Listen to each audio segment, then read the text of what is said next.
So when trying to figure out how to incorporate nutrition into your exercise routine, it's also important to figure out, to understand when is it important to fuel your body, right? Because as you exercise, you're going to be burning calories, you're going to be burning carbs, you're going to be losing sodium, all right? So you have to understand how to incorporate nutrition into your exercise routine. So what we're going to cover is understanding how to fuel your body before your exercise. All right, so let's talk about, I'm out here not spelling words correctly. All right, so pre-workout fuel. All right, so here's you, and this is the time before you exercise. Before this time frame, I normally say about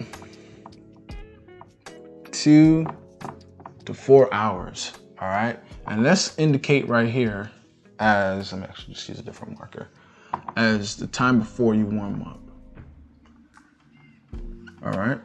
Within 2 to 4 hours, you want to consume an adequate amount of carbohydrates, all right? So, in simple terms, carbs are fuel, all right? If you have no carbs,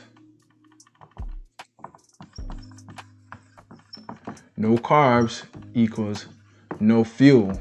No fuel equals low performance. All right, still got space at the end of that board.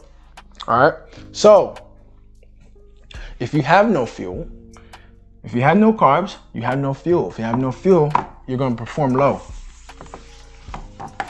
All right, now the reason why you want to have an adequate amount of carbohydrates is because it optimizes your availability for glycogen storage, right? And also gives your body enough energy prior to warm up, all right? So in other words, it gives you fuel to burn so that you can perform at your best.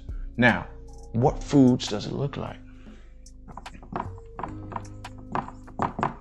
All right, so here are the common foods that you can either have. You can have granola. All right, you can have a protein bar.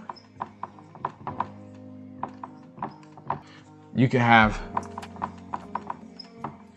nuts and seeds.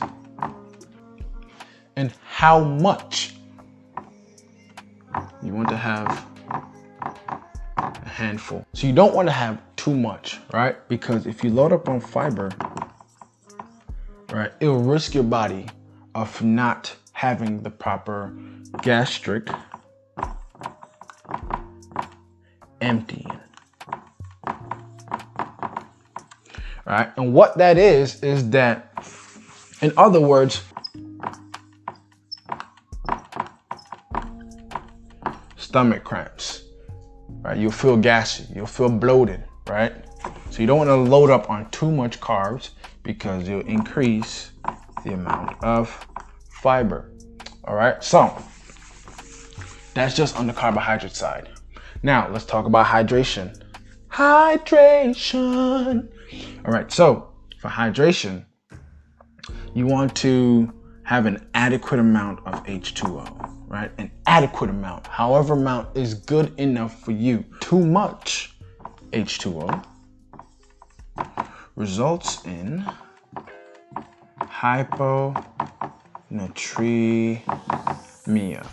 All right, I know that sounds like a long word, but in other words, low sodium in the blood, right? Now, if you have too little H2O, you already know this already, right? Dehydration. All right, so you don't want to have too little H2O within this time frame because you risk yourself of having dehydration. And the reason why I say that is because as exercise goes on, your energy decreases, right? You end up decreasing in sodium in the form of sweat. Now, if you want to get into during your workout and post workout, all right, I want you to schedule a call, all right? Schedule a call. We'll talk more about your goals, what you're struggling with, and how we can modify your nutrition routine and also your exercise program. So I'll see you on the other side.